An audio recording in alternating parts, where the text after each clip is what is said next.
Are tax havens, though, good or bad for the economy? Joining us now is Dan Mitchell, Senior Fellow at Cato, and Nicole Tichon, Tax Reform Analyst at U.S. Public Interest Research Group. Guys, good to see you. Dan, I'm going to start with you because you have the less conventional view. Tell everybody why tax havens should be embraced and loved by all of us. Tax havens are great entities around the world. They do two important things. Number one, they help force high-tax governments to lower tax rates.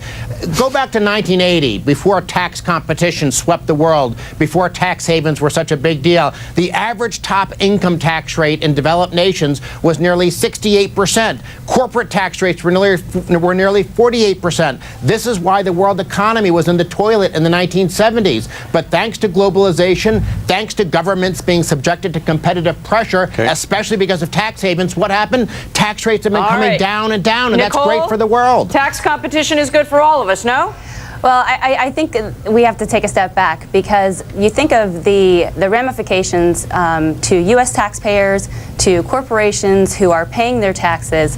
For instance, if you're a taxpayer and you're a teacher in Pittsburgh and you make a salary, your salary is reported to the IRS. So in essence, the folks who are taking advantage of these, their offshore bank accounts are essentially avoiding paying U.S. taxes. Isn't that what we're talking about here, Dan? Just a level playing field? I mean, it's one thing to sing the praises of a tax haven, but when it's there's no transparency in all of this, why not just give up those names? If it's okay to have a tax haven, why wouldn't you want your name published then? Well, the first thing to understand is that teacher in Pittsburgh has a lower tax rate today because of tax competition and tax havens. In other words, the people who might be putting themselves at risk with the IRS, those are the ones that are actually helping that teacher in Pittsburgh. But if they're breaking the law...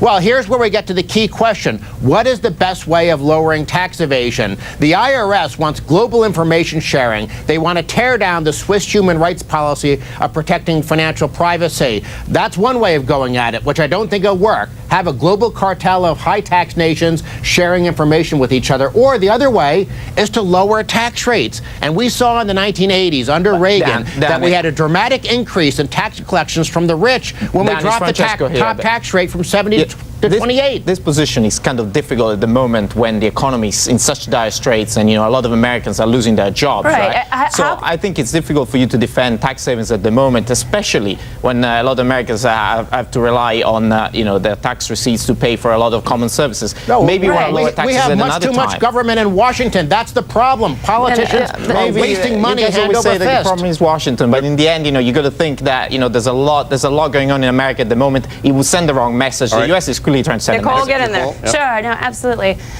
If you just look at it as a wholesale, the tax havens and the tax secrecy, it's wrong on so many levels and for so many groups. It's wrong for taxpayers who are honestly paying their taxes. It's wrong for businesses, both big and small, who are paying their taxes and don't have access to these sophisticated lawyers and these tax schemes. But Nicole, you know that if another country came to the IRS and asked about foreigners in this country, what would the IRS tell them?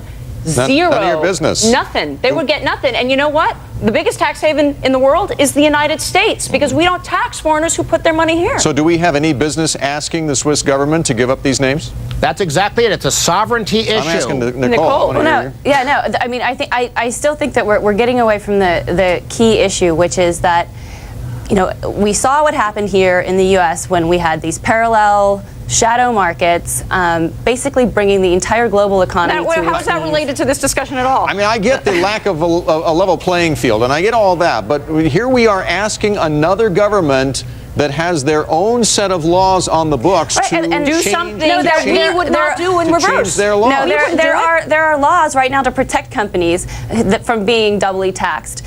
These companies have the ability to That's not deduct the question. business expenses. We would not do the same. If the Swiss government came to us saying, give us the information about the Swiss citizens in your country, the IRS would say, A, we don't collect it, B, we're not going to give it to you. Should it be any different?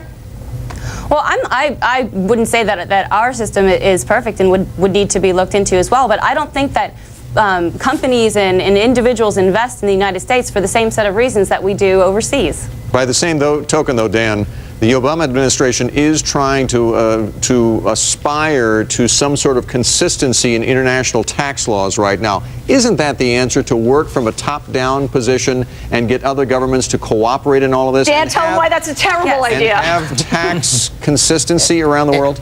It all depends on what cooperation means. If it means that all nations agree to respect each other's sovereignty, and income earned in Switzerland, Switzerland gets to tax it, income earned in America, America gets to tax it, that would be fine. And then we would have honest, fair competition among nations. I don't want a global tax cartel for the benefit of politicians who want to rape us with higher tax rates so they can fund the kind of wasteful spending that we're seeing in Washington. This is an issue about, do we want big governments conspiring with each other against taxpayers, or do we want smaller government and competition to help all of us, especially the average guy? Last word to Nicole, quickly.